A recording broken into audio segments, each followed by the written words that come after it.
Hi, everybody. Hi. You said Mama Africa? So I'm in the car with Sebastian. Sebastian works at Cape Coast Castle. When I first did my tour through Cape Coast Castle, he was a storyteller. And I cried. He made me cry. He's such a great storyteller. So if you ever come to Cape Coast Castle, ask for Sebastian. Sebastian, how you doing? I'm doing very good. You doing Hello, good? everyone.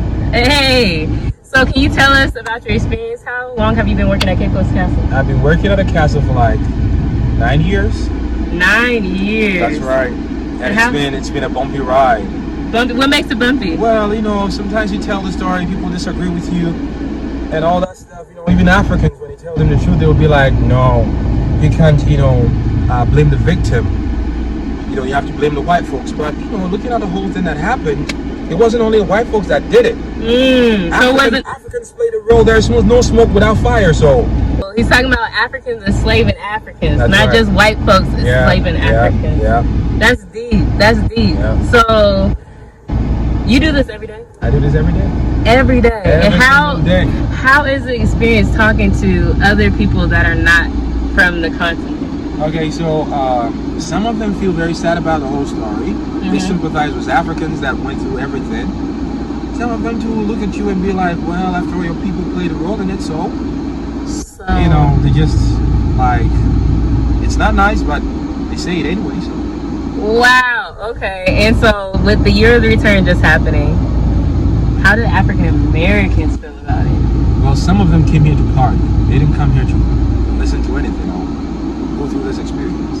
Some came to do it, but some came here just to party. Some kind of fight. I came to do it because I need to learn about my history. Right. And we just recorded this big project called Beyond the Return. Yeah. And it's nice. And I'm so excited to show everybody. Everybody should look forward to that. It's going to be amazing.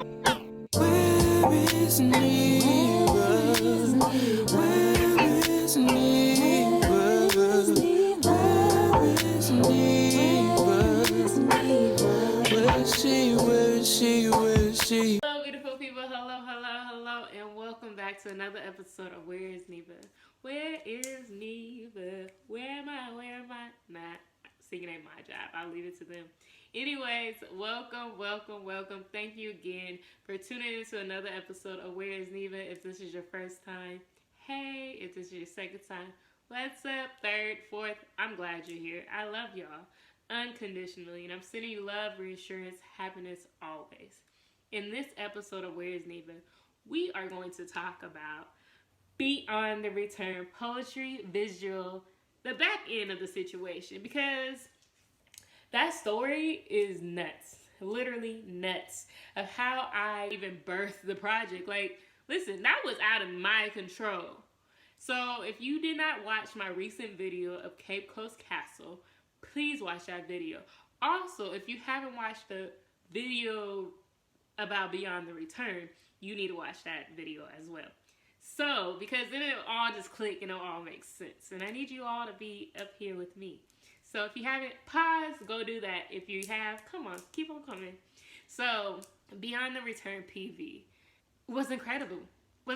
I had no idea that I was able to even manifest that visual. That visual is pure manifestation. Pure.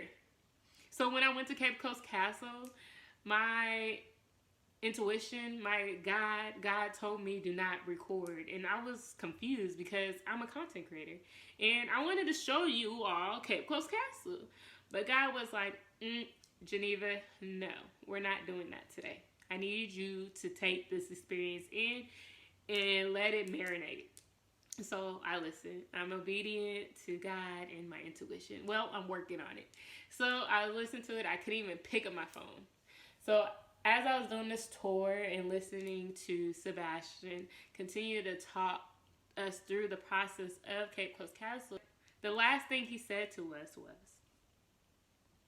your ancestors did this. Now what are you going to do? Now that you're back, like, what are you going to do?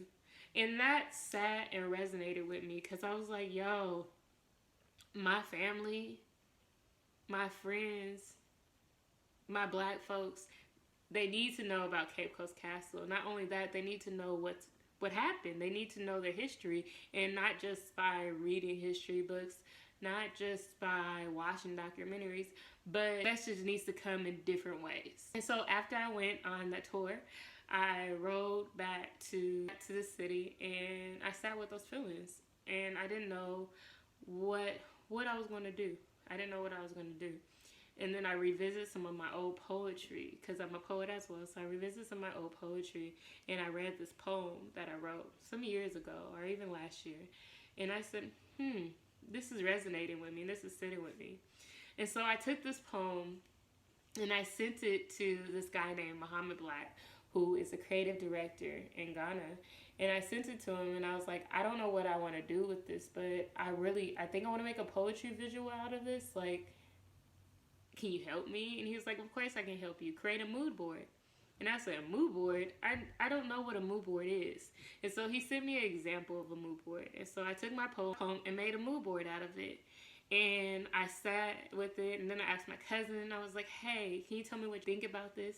She looked at it. She was like, I have some other pictures that you should add to it. Like, I've seen some other pictures that we can add to make it even more powerful.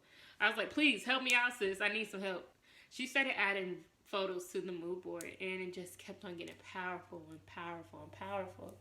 And so after I sat with it, and I was like, I think we're done. And she was like, yeah, I think we're done too. And so I sent it back to Muhammad, and Muhammad commented and was like, wow. And I was like, really? He was like, yes, it's amazing. And I was like, I don't know what to do with this. Like, okay, when can you meet? Like, I need help. He was like, let's meet tomorrow. And I said, okay. So the following day, my cousin was going to meet with a photographer named Desmond, and I was meeting with Muhammad. And so we were meeting at Accra Mall. And so when we got to the mall, I met Muhammad, and she met Desmond, and I just was talking to Muhammad about it. And my cousin, Tanisha, was like, pitch the idea to Desmond. So I told Desmond about it, and I was like, yeah, this is what I want to do. I'm not sure how to do it, but this is it. He loved it. He was like, I know a videographer. I'm a photographer. I can be the photographer on the project. I know a videographer. I know some models. I know this. He started naming all these people. And I kid you not, while he was naming those people, a little bit later, some of them start showing up at the mall where we were sitting. I don't think he texted them. He said he didn't text them, but they start showing up. I'm telling you, the power of manifestation is real. So they start showing up, and I start pitching it to them. I start pitching, and majority of everybody said, yes, I'm down. I was overjoyed. So now I have a team, and now I have this mood board in this project, but I don't have funding. I understand. I told them that I'm not able to pay them because I'm a minimalist. I travel very light, and I'm not borrowing with money yet. I'm not borrowing money yet. So I told them, I said, I'm not going to be able to afford your services, but I really want this project to flourish. And they was like, we're down. They didn't ask any questions, but one thing I didn't want to do, ask them to volunteer their time and not pay for the transportation, pay for the food, pay for any other things that I need to pay for, the entry fee and stuff like that. If they're going to not only volunteer their time, but provide their services, I want at least to help in that type of way. And so to my Instagram family, and I said, hey, Instagram, does anybody know how to find sponsors? And I didn't get no responses. I didn't get not one. And so I said, okay, let's change this question around. I was like, Instagram family, does anybody want to sponsor this project that I'm working on? If you donate $10 or more, I will send you a postcard from Ghana. That was the best decision I've ever made. Because not only did I get sponsors from Instagram, I got sponsors from Twitter, I got sponsors from Facebook, and just my family outside of that. It was just remarkable, like the money that was showered in, believing in a project that I didn't even know how I was going to create was incredible. I was just like, I believe it. I knew God had me. I knew this was going to happen. I knew the team said they were going to do it, meeting these strangers I never met, or just met for the first time, or met at Coachella, or met whatever. I was like, yo, these people believe me. my Instagram, my Twitter fan, my Facebook fan believe in me, I have to believe in myself. And so I got these donations in, I got the team ready, and about a week after that, we start shooting. And that's a wrap, y'all. It's a wrap. Y'all feel good? I'm tired. We've been at this at 9:30 in the morning. But what time is it now? It is about to be 5. 5. That's a whole day job. Yeah. Listen, 9 to 5. and we didn't even eat. We didn't even take a break. So that's crazy. Gotta go in the water and all that. Beyond the Return poetry visual took 2 days to record. And it was a lot of work. Because not only did I produce it, I directed it as well. So we just wrapped up. Yo, today has been crazy. We got in for a decent price that I'm very happy due to Wildest. I'm so excited. But recording, we've been recording for hours, dealing with so many different personalities, doing my own. This is my first time directing.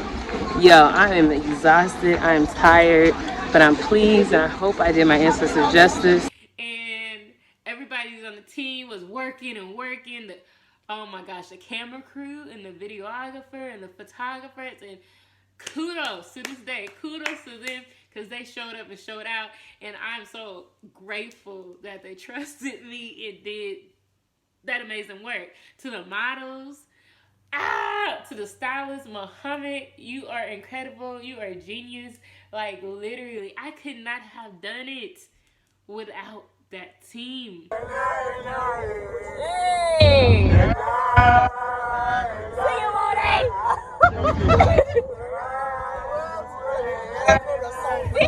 Stop it. Pass it back up. Hey, say what's up.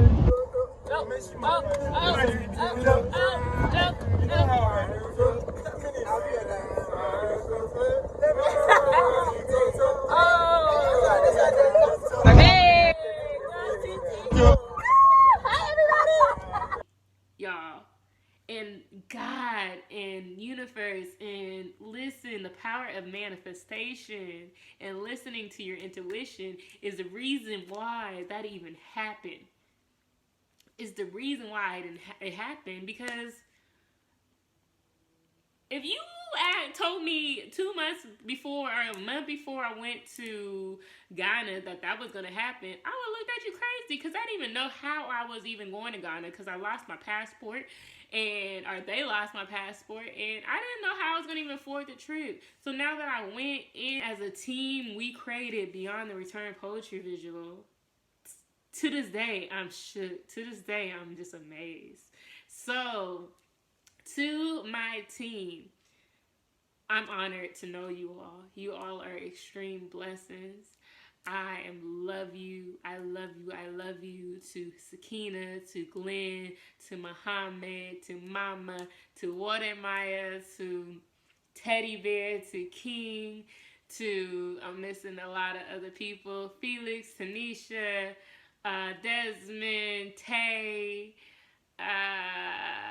who else am I missing? Alexa, I think that's Cece. Dang, am I missing anybody else? I hope I'm not missing nobody else. If I miss you, I'm sorry. I love you, because it was like 15 people and my mind is just racing already. But I will comment all those names and tag them all there if I missed you. But I love you all so much, and thank you for believing in me and believing in the project and putting the work in so that we can create a project that will move mountains, because we will continue to move mountains. So my letter to you all watching this, if you have a project you want to work on, if there's something there, manifest that. Give that to God. Give that to the universe and tell yourself you can do it. Because you can do it, and watch it all work itself out. Watch it all work itself out. Beyond the Return poetry visual is remarkable. And I can't wait to continue to make other poetry visuals around the world, sharing the stories of Africans globally. I'm sending you love, light, reassurance, and happiness always. Thank you again to the BTRPV team, and we will meet soon. Much love, family. So many things was taken away from us as Africans. The stairs we're going to see out there is the original stairs our ancestors used down. The soil down there actually became the last African soil they touched in Africa. The boats were out there. If you get aboard a boat, you don't touch the African soil again until you find yourself in a new world. We are here, but as we are here, we might be the first ones from our family ever since they were taken out of the continent of Africa to be here in Africa. Our ancestors were taken away in shackles and chains. We are here without it.